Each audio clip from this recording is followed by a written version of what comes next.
Tim kau dulu padu, sekarang makin sendu.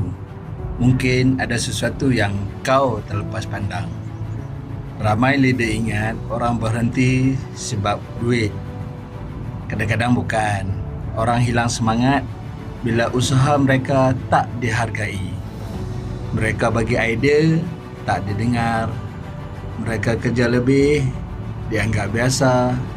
Mereka penat, tapi tak pernah ditanya kabar.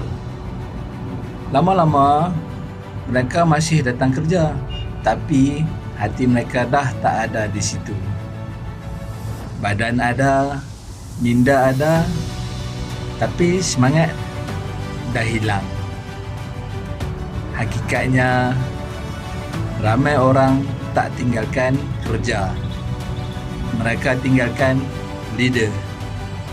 Kalau nak tim yang luar biasa, jangan hanya urus kerja mereka. Hargai juga manusia di sebalik kerja itu.